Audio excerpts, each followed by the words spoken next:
Welcome everyone, this is the 31 Days of Dread, and I am your host, Peter A. DeLuca, aka PAD, and this is where we do one horror movie a day for the entire month of October. That's 30, if you can't count, that's 31 movies celebrating the greatest genre of them all, the greatest experimentational platform of them all, the greatest young filmmaker discoverer of them all. It is horror, 31 days coming at you. Look out, ghouls and ghosts, it gets spooky.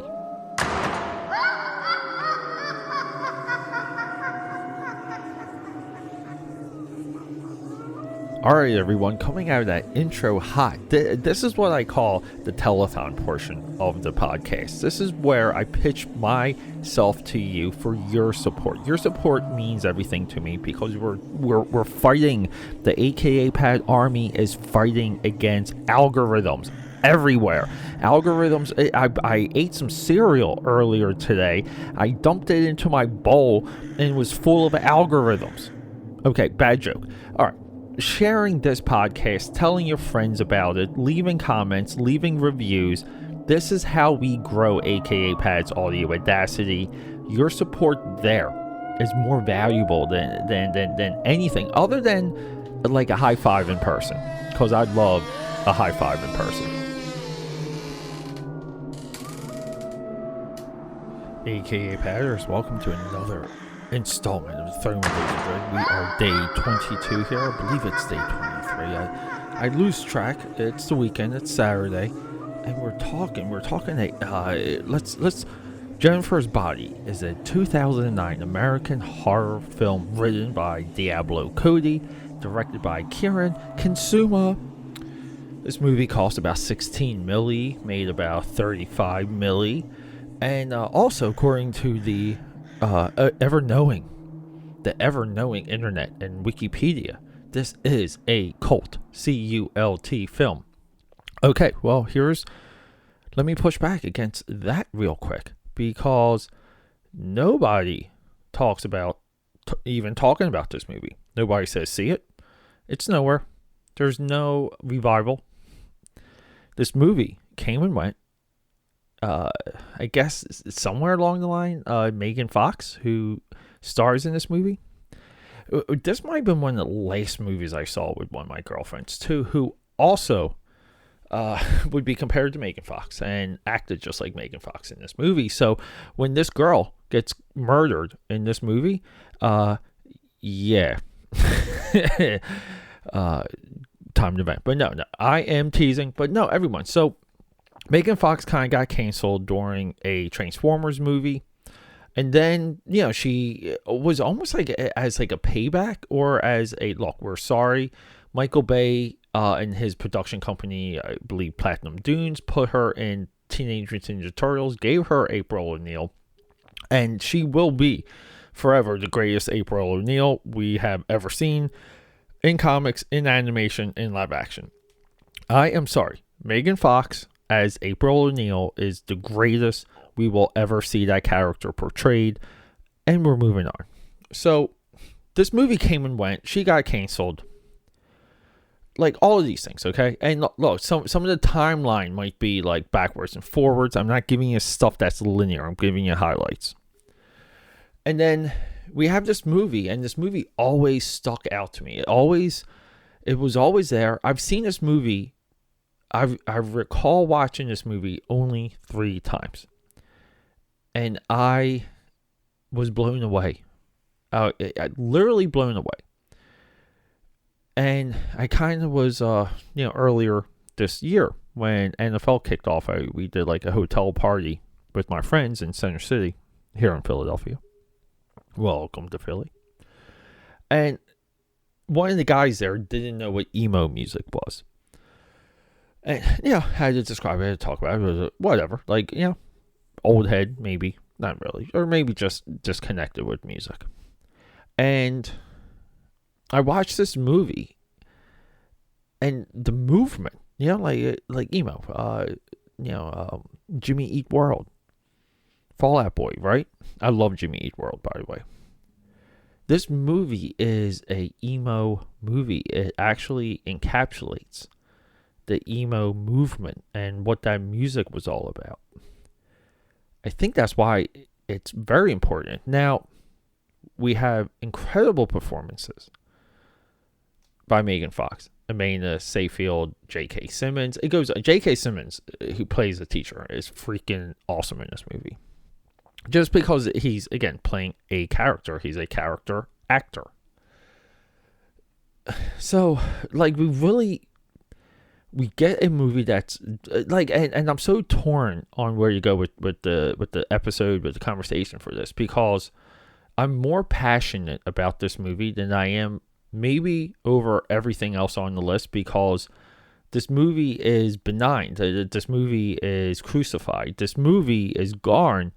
And we're doing it a disservice because this movie is good from top to bottom, inside and out.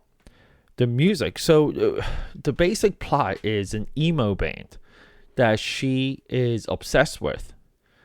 She's a groupie. She goes to like hang out with the band, bang the band, and they have to murder her because they think she's a virgin so they can get fame and fortune. And because she's not a virgin, like she basically doesn't die. Okay, and she almost becomes like this like demon. It's really cool. And then her best friend gets put into a mental asylum, and she like from there, like movie ends, perfect ending. She leaves the mental asylum to go hunt down the band. And I believe we have like the fate of that in the post credits or mid credits, as they would call. So this movie wraps it all up. This movie streamlines it. I'm forgetting the name. I'm trying. Why am I combing this whole year? I'm just like combing Wikipedia, just looking for these little facts, and I can't get the name of the band, but the actual band in this movie has a really good song that they play. It might be like In the Moment, and that song that they wrote during this like massacre, like during this like seance massacre at this concert, they write a song about the survivors for that, and that's the song that makes them famous. It's it very much is an interesting loop. We have to give a shout out to Diablo Cody. That's our writer behind Juno. This movie was billed as like from one of the minds behind Juno, because Juno came out during a time where like independent movies could still have a pulse and make a shockwave. Right now, the only independent movies that do that are either politically slanted ones or horror movies. So hey, there you go, 31 Days of Dread. Also uncredited for the Evil Dead remake, which is amazing. Tully, starring Cameron Diaz, right? Is it Cameron Diaz? No. It's what's her name? Charlize Theron. Tully is very good. So look, we have some good good scripter, like rocking and rolling. Our director, really nice filmography outside of, and I tried watching it so many times. She directed Aeon Flux, Karen Consuma, Girl Fight, Aeon Flux, Jennifer's Body, The Invitation, which we should have, I believe I may have done that year one of the 31 Days of Dread. Invitation, very enjoyable, 2015, and Destroyer with Nicole Kidman, also a much loved movie. But no, like this, so part of like the fight, right? Part of like the war, the battle is you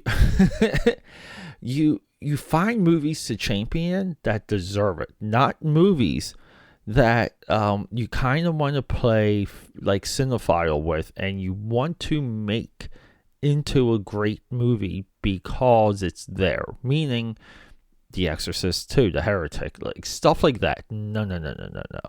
This movie deserves all of your attention, every ounce of it. And it deserves to be remembered because it is executed on every single like way.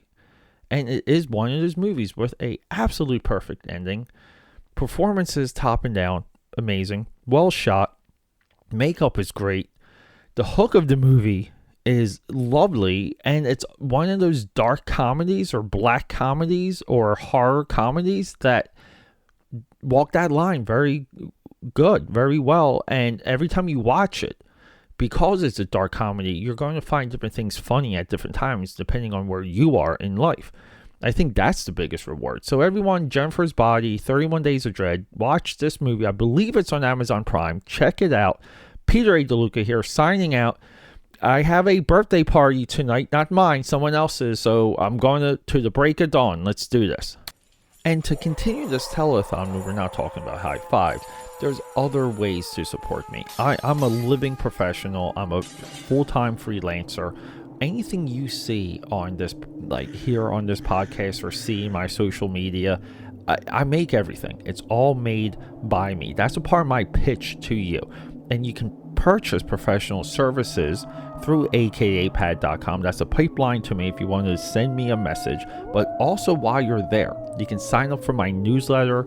You're going to get deals. You're going to get coupons. You're going to get 2 free trading cards mailed to you free worldwide. And they're 2 Wolfpack trading cards, 2 original characters, for upcoming comic book work. And speaking of comic books, you can go to Etsy, type in Uzi Susie, and that's where you're going to find my mini comic. You can purchase existing issues and pre-order upcoming issues along with bundles if you missed any, like issue 1, 2, or 3 or whatever. There, Uzi Susie is waiting for you. And keep an eye on Indiegogo. A lot of my bigger comic book projects will be available through Indiegogo. All of those updates will be here on this podcast, so if you're a regular listener, I'll let you know. We can rock and roll from there. So everyone, thank you so much, and feel free to reach out to me on social media, AKAPad69, Instagram, and Xbox. That's right, you can play Halo with me. Just straight up AKAPad on Twitter, straight up AKAPad on the Facebook. My business page is there. My personal page is there. Hey, be a personal friend of mine. I don't care. Let's talk movies. Let's talk creativity. Let's talk fun, and just who cares? Do you like, the Transformer movies? I love them. We can talk about that all night. So meet me there and we'll rock and roll. Let's get talking. We got a movie to discuss.